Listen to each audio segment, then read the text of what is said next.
इसमें ना तो कोई मार्केट में कंपटीशन है, ना ही इसमें किसी तरह का जो है ये है कि गलेगा या 10 दिन बाद बिकेगा तो उसका वजन बढ़ेगा। हाँ जी। ये नहीं है कि उसका वजन घट जाएगा जी। तो बढ़ेगा ही, वो कम नहीं होगा। अगर हम समाज को देखेंगे तो हम कुछ नहीं कर सकते। अगर आप समाज, आप सपोज करो आप भूखे मर रहे हैं, क्या समाज खाने को देगा? कोई नहीं देगा। हमें खुद करना पड़ेगा और खुद खाना पड़ेगा।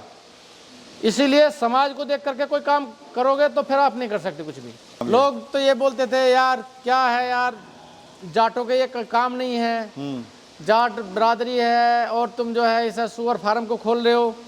तो मैंने ये कहा कि भाई जो जाट भूखे मर रहे हैं, क्या जाटों ने उनको खिलाया क्या कुछ, या उनकी मदद की है? फीड से मुझे जो है अपना बनाने में लगभग 1600 रुपये पर डे जो है मुझे बचत है। पेमेंट नगद कैश होती है, कोई उधार इसमें चलता नहीं है। देखो ये काम बुरा नहीं है, बहुत अच्छा काम है। और बिजनेस के जगह जगह घूमने से, वहाँ जा कर के मार्केट करना, ये करना, अगर कुछ आराम और ठीक अच्छा प्रॉफिट लेना चाहते हैं तो सुअर फार्म सबसे बेस्ट है। दोस्तों, अगर आप पिग फार्मिंग शुरू करना चाहते हैं या करने की सोच रहे हैं तो आप हमारा व्हाट्सएप ग्रुप ज्वाइन कर सकते हैं, जिसमें हम आपको बताएंगे आप कैसे पिग फार्मिंग शुरू कर सकते हैं। इस ग्रुप के द्वारा आप अपने एनिमल खरीद और बेच दोनों सकते हैं। साथ ही अगर आपको कोई समस्या होती है तो भी इस ग्रुप के द्वारा उसका समाधान पा सकते हैं। तो अगर आप इस ग्रुप का मेंबर बनना चाहते हैं या फिर इसको ज्वाइन करना चाहते हैं तो साल का 500 रुपये दे के आप इस ग्रुप का हिस्सा बन सकते हैं। नमस्कार भाइयों, इंडियन फार्मिंग टेक्निकल चैनल में आपका एक बार फिर से स्वागत है। दोस्तों, आज की वीडियो में हम जानने की कोशिश करेंगे पिग फार्मिंग की सच्चाई के बारे में। अक्सर जब भी पिग फार्मिंग की वीडियोस आती हैं तो उसमें लाखों करोड़ों रुपए की कमाई बताई जाती है। ऐसा क्यों होता है? क्या वाकई में करोड़ों रुपए की कमाई है तो कैसे है, और वो कौन लोग हैं जो इतना पैसा कमा रहे हैं? दोस्तों, आज की इस वीडियो में हम सच्चाई से बात करेंगे पिग फार्मिंग को लेकर। साथ में आपको ऐसे ही फार्मर भाई से मिलाने वाले हैं जो पिछले 4 साल से सफलतापूर्वक पिग फार्मिंग कर रहे हैं। बेसिकली फ़ौज में थे, फ़ौज से रिटायरमेंट होने के बाद में उन्होंने गाँव में ही अपना पिग फार्मिंग शुरू करा। दोस्तों, जानेंगे कितना इससे कमा रहे हैं और कैसे आप पिग फार्मिंग शुरू कर सकते हैं। खासकर वो भाई जिनके पास कम पैसा है, कम बजट है, वो कैसे पिग फार्मिंग शुरू कर सकते हैं। दोस्तों, इन्होंने अपने फार्म पे काफ़ी अच्छा मेरे को लगा, इन्होंने खुद की फीड यहाँ पे बनाई हुई है, खुद की फीड बनाने की मशीन लगाई हुई है। अक्सर लोग जो है फार्म को या फार्म पे जो फीड वगैरह होती है वो बाहर से खरीदते हैं, लेकिन इन्होंने खुद ही अपने फार्म पे फीड बनाते हैं, अपने एनिमल्स को खिलाते हैं, जिससे जो इनके फार्म का प्रॉफिट है वो बढ़ गया है। तो चलिए वीडियो शुरू करते हैं। अनिल जी नमस्कार। नमस्कार जी। कैसे हो सर? बहुत अच्छे सर। थोड़ा सा परिचय दीजिए सर, हम लोग कहाँ पे खड़े हैं, क्या फार्म की लोकेशन है और क्या आपका नाम है? मेरा अनिल कुमार नाम है और गांव जोया है, जिला गाजियाबाद में पड़ता है। मैं आर्मी से रिटायर्ड हूं जी। और उसके बाद 2018 में रिटायर्ड हुआ था और लॉकडाउन हुआ। लॉकडाउन के बाद जो है 2021 से मैं पिग फार्म चला रहा हूँ। तो अनिल जी, आपने जैसे कहा कि आपने बड़ी रिसर्च करी है, आप घूमे हो मोटरसाइकिल से जगह जगह, तो आपको पिग फार्म के अंदर क्या अच्छा लगा, क्यों आपने इसका चुनाव करा? मैं सर कई बिजनेस किए थे, कई बिजनेसों को देखता हूं मैं, और कई मेरे मिलने वाले वो करते हैं बिजनेस। तो कोई बोलता है यार चल नहीं रहा, यार वो चल नहीं रहा, ये नहीं हो रहा, ये इसमें लॉस हो गया है, वो सामान सड़ गया या मेरी फसल जो है ख़राब हो गई। जी जी। अब मैंने उस सबको देखते हुए जो है इसको पिग फार्म को देखा और मैं यूट्यूब पर देखने लगा। यूट्यूब पर देखते देखते उसके बाद जो है मैंने इसको चुन लिया और ये मुझे बहुत अच्छा लगा। क्या खूबसूरती है, मतलब सर जैसे माल का बिकना या रेट का सही मिलना? इसमें ना तो कोई मार्केट में कंपटीशन है, ना ही इसमें किसी तरह का जो है ये है कि गलेगा या 10 दिन बाद बिकेगा तो उसका वजन बढ़ेगा। हाँ जी। ये नहीं है कि उसका वजन घट जाएगा जी। तो बढ़ेगा ही, वो कम नहीं होगा। जो प्रॉफिट है वो आपको बढ़ेगा ही, कम नहीं होगा। तो अनिल जी कितने साल से आप कर रहे हैं पिग फार्मिंग? मैं 3 साल से, चौथा साल चल रहा है मेरा, 2021 से मैं कर रहा हूँ इसे। शुरुआत कैसे हुई, मतलब आपको जो आइडिया तो खैर आपको आई गया था पिग फार्मिंग का, कितने एनिमल से आपने शुरुआत करी? 15 मादा से फार्म को शुरू किया था। जी। अनिल जी, जब भी कोई आदमी पिग फार्मिंग करता है तो सबसे बड़ा चैलेंज आता है समाज और अपने यार मित्र। समाज तो आता ही है। देखो, समाज के लिए अगर हम समाज को देखेंगे तो हम कुछ नहीं कर सकते।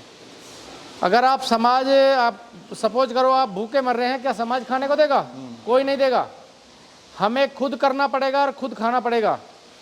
इसीलिए समाज को देख करके कोई काम करोगे तो फिर आप नहीं कर सकते कुछ भी। समाज उस समय नहीं देखना है जब हमें कोई काम करना है। तो लोगों ने क्या कहा था सर जब आपने शुरू करा था काम? लोग तो ये बोलते थे यार क्या है यार, जाटों के ये काम नहीं है, जाट बरादरी है और तुम जो है इसे सुअर फार्म को खोल रहे हो।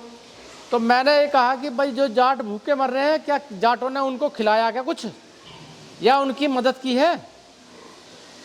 जो तुम मेरी मदद करोगे या मेरे नाम से, मेरे इस काम करने से जाटों का नाम बदनाम हो जाएगा, तो मैंने इसलिए इस काम को चुना। जी अनिल जी, पहली कमाई कितने दिन में आपको आनी स्टार्ट हो गई थी? देखो, पहली कमाई अगर सोचोगे तो लगभग साल भर में आ जाती है, लेकिन हम जो है 1.5 साल का बजट बना कर चलना चाहिए हमें किसी काम को करने के लिए। 1.5 साल बाद हम अगर इसको बेचेंगे, 1.5 साल बाद हम रोक कर चलेंगे तो हमारा अच्छा बजट है और अच्छी कमाई आएगी। कितनी कमाई आपने करी थी? पहली जो कमाई आपको हुई थी? पहली कमाई मेरी जो है 3 लाख रुपए के बेचे थे मैंने शुरू में ही, और उसके बाद मैं धीरे धीरे फिर तो चलता रहा ऐसी। जी जी। अभी कितना प्रॉफिट सर आप ले लेते हैं ऑल ओवर? 20 से 25% तक प्रॉफिट आता है जी। अभी कितने एनिमल हैं टोटल फार्म पे सर? मेरे 100 मादा हैं और 40 बच्चे हैं। और फार्म को बनाने में कितना खर्चा आया था सर? लगभग 30-35 लाख रुपए लग गया था मेरा टोटल, एनिमल को भी मिला के इसमें? सब चीज़। सारा चीज़ मिला के। बैकअप भी रखा था सर आपने? बैकअप भी रखा था मैंने। अच्छा, क्या प्लानिंग क्या थी सर आपकी जब आपने काम शुरू किया था? मैंने 1.5 साल तक का प्लानिंग करके चला था मैं, और 1.5 साल तक मैं अपने बजट के हिसाब से चलूंगा, और मैं तंगी में या किसी परेशानी में बेचूंगा नहीं। कितने कितने भागों में बजट आपने बांटा था? मैं उसको 3 भाग में बांट दिया था। एक तो जो है इसके खाने के लिए सबसे पहले निकाल दिया था मैंने जी, और उसके बाद मैंने खाने को निकालने के बाद मैं इसको बनाना है, इसको लाना है, इनको देख रेख करनी कितना है। परसेंट आपने खाने के लिए निकाल लिया था, कितना बनाने के लिए आपने निकाला, थोड़ा बताइए। इनको 50% मैंने खाने के लिए निकाल लिया था। ठीक है, बाकी यानी सब, अगर 10 लाख का बजट था फॉर एग्जांपल, हाँ, तो 5 लाख आपको निकालना है खाने के लिए। खाने के लिए निकाल कर रख दो, उसके बाद अपना धीरे धीरे चलते रहो। जी, 1 साल का बजट था आपका? 1.5 साल का। 1.5 साल का बजट था। जी। अच्छा सर, अभी जो टोटल कितना एरिया है पूरे फार्म का आपका? ये जो शेड बना हुआ है ये 375 गज में बना हुआ है। लगभग ये 40 बाई 70 के लगभग ऐसा शेड है, और उसके बाहर जो एरिया है वो भी लगभग जो है 400-500 गज में चारों माई 3 बड़े बड़े होल बनाए हैं। एक लेबर रूम बनाया है, लेटरिन बाथरूम बने हैं, 2 लेटरिन बाथरूम हैं, जी, एक लेबर के लिए, एक अपने पर्सनल के लिए, एक रसोई बनाई है, बाकी खुली जगह है। अच्छा सर, एक साइड और बनाने के लिए प्लान है इधर साइड में, यानी इसको काम को बढ़ा रहे हैं आप? बढ़ाना है। अच्छा सर, हम देख रहे हैं यहाँ पे आपने फीड सेटअप भी लगाया हुआ है। लोग खुद की फीड नहीं बनाते हैं, दूसरों की खरीद के और खुद फार्म पे खिलाते हैं फिर, तो आपको इससे क्या फ़ायदा हो रहा है? इससे हमें बेनिफिट ये है कि हमारा जो है कॉस्टिंग हमें थोड़ी थोड़ी हर चीज़ से बचानी है। जैसे कि कोई राशन लाना है, कोई वो कुछ लोग तो जो है ऐसे करते हैं कि मक्का को, सड़ी हुई मक्का को ले आते हैं और सड़ी हुई मक्का को ला के खवा देते हैं, और फ़र्क कितना होता है, सिर्फ रुपये किलो का, 2 रुपये किलो का, लेकिन उससे ज़्यादा वेस्टेज निकल जाती है उसमें। जी। तो मैं तो कुछ चीज़ें तो ऐसी हैं जो 1 नंबर की होनी चाहिए, जैसे मक्का होगी, सोया हो गई और प्रीमिक्स हो गया, ये चीज़ें जो हैं बिल्कुल 1 नंबर की होनी चाहिए। बाकी राइस पॉलिश तो और ये जो है अपना ये तो मिल ही जाती है, मिल ही जाती है राइस किन की। जी जी। तो सर क्या फ़ायदा आपको हो रहा है फीड से? फीड से मुझे जो है अपना बनाने में लगभग 1600 रुपये पर डे जो है मुझे बचत है। अगर सर बात करें एक एनिमल की, 100 केजी होने में कितना समय ले लेता है, कितने की फीड वो खा लेता है? लगभग 7.5 महीने लग जाते हैं उसे खाने उसके लिए, और लगभग 10 से 12 हज़ार रुपये तक उसका कॉस्टिंग आती है। फीड कितनी बार दिन में आप इनको देते हैं? दिन में 2 बार देते हैं, एक सुबह एक शाम को। कितना समय देना पड़ता है आपको सर फार्म पे पूरा? मैं फार्म पे 2 घंटे सुबह को देता हूँ, 2 घंटे शाम को देता हूँ, बाकी रात को मैं रहता हूँ यहीं पे। मतलब ऐसा नहीं है कि जैसे जॉब में होता है कि सुबह पूरा दिन 12 घंटे 14 घंटे का आदमी काम ही कर रहा है? नहीं नहीं नहीं, वो सिस्टम नहीं है? नहीं वो सिस्टम नहीं है। अनिल जी, कभी नुकसान आपको हुआ है इस काम में? नुकसान एक बार हुआ था, थोड़ा सा पता नहीं क्या हुआ था क्या नहीं हुआ था, वो बीच में मेरे 15-20 जानवर मर गए थे जी, तो बीमारी के कारण। उसके बाद में मैं पूरे जिधर बीच का चैन था वो सबको ख़त्म कर दिया था, उधर के उधर रख दिए थे। बाकी दवाई वगैरह छिड़काना वो करना, वो मैंने उसके बारे में काफ़ी वो किया था। अनिल जी, किस रेट का बिकता है ये और कहाँ बिकता है? जब मैंने शुरू किया था 100 रुपये केजी बिकता था, आज 210 रुपये केजी बिकता है। यानी जो उसके रेट हैं वो नीचे नहीं होते हैं, बढ़ते ही रहते ही हैं। हैं। हाँ, बढ़ते ही रहते हैं धीरे धीरे। कहाँ मार्केट है सर इसकी? है इसके गुवाहाटी मार्केट है, लोकल में भी मार्केट काफ़ी है, और उसके बाद जो है आपका दिल्ली भी मार्केट है इसका। अपने आप ले जाते हैं, मार्केट में जाने की जरूरत नहीं पड़ती। कभी आप मार्केट से, मैं मतलब फार्म कभी से नहीं गया मैं मार्केट में, सीधे यहीं पर आके वो सेल हो सीधा जाता यहीं है? पे आके करते हैं। और पेमेंट वगैरह सर कैसी होती है? पेमेंट नगद कैश होती है, कोई उधार इसमें चलता नहीं है। ठीक है। और सर ये बताइए, जब काम इतना अच्छा है, सब कुछ अच्छा है, तो फार्म क्यों बंद हो जाते हैं ये? फार्म बंद होने के कई कारण हैं। जब हम बजट का प्लानिंग नहीं करेंगे, किसी चीज़ का प्लानिंग जरूरी है। काम करने से पहले उसका प्लानिंग बहुत ज़रूरी है, और अगर प्लानिंग हम नहीं करेंगे तो हम उसको जो है सिस्टम में नुकसान उठा जाएंगे और हम बंद कर देंगे उसको। अभी सर सक्सेसफुली आप 4 साल से चला रहे हो जी। जो लोग पहले बोलते थे कि भाई कि तुम जाट हो, तुमने क्या काम कर लिया, अब वो लोग क्या बोलते हैं? वो सब ये बोलते हैं बहुत अच्छा बढ़िया, अब तो चल गया तेरा, बढ़िया काम हो गया। अब तो सभी लोग जो है वो करते हैं बड़ाई, यानी तारीफ करते हैं अभी हाँ तो? जी, तारीफ करते हैं। अच्छा सर, कोई अगर हमारा गरीब किसान भाई है, वो शुरुआत कैसे करे काम की सर?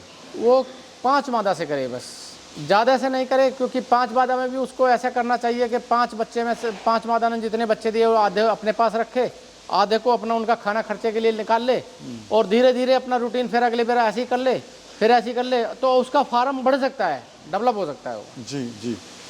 अच्छा सर, ये बताइए ट्रेनिंग वगैरह जो है कहाँ से लें? अलीगढ़ से, सरकारी संस्था से लें? सरकारी संस्था से ले, और बाकी जो मेन जो ट्रेनिंग है वो आपको अपने फार्म से ही मिलेगी जी। वो हम कहीं पैसे दे करके या कहीं वैसे करें तो हमें उस चीज़ का वो कोई लाभ नहीं है। वो हमें ऐसे ही मिलेगी जो कुछ मिलना है, प्रैक्टिकल ही मिलेगी। ट्रेनिंग जो आपकी सही है, ये आपकी जो लिखित में कहीं कुछ नहीं मिलेगा। जी जी। ये जो ब्रीड है सर, कौन सी ब्रीड है, खासियत क्या होती है? मेरे पास लार्ज वाइट है और ड्यूरोक भी है, और ड्यूरोक का F1 भी है मेरे पास, और हेम्पशायर भी है, लेकिन जो लार्ज वाइट है उससे बढ़िया कोई ब्रीड नहीं है। खासियत मतलब बच्चे सर कितने देती है ये? बच्चे लेकर के 2 बच्चे भी दे देती है, 2 बच्चे से लेकर के 15-18 बच्चे तक भी देती है मादा जी। लेकिन टोटल एवरेज जो है 7-8 का अच्छा एवरेज होता है। कितनी लेबर है सर अभी फार्म पे आपके? मेरे पास कोई लेबर नहीं है, और लेबर मैंने रखी भी नहीं है, और जो आई भी थी तो उन्हें कैमरे दिखाई दिए तो कैमरे मैंने हर जगह लगा रखे हैं, जगह जगह कैमरे, कोई आदमी बच नहीं सकता कि कोई चीज़ कोई छुप जाए या किसी चीज़ का चोरी कर ले, तो लेबर कोई रुकती नहीं है अगर कैमरे आपके पूरे हर जगह लगे हुए हैं।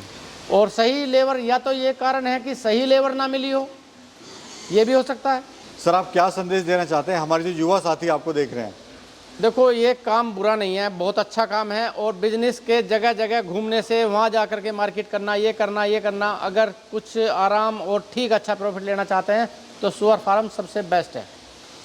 कोई कंपटीशन नहीं है, कोई इसमें कंपटीशन नहीं है, किसी तरह का कुछ वो नहीं है इसमें। जी जी।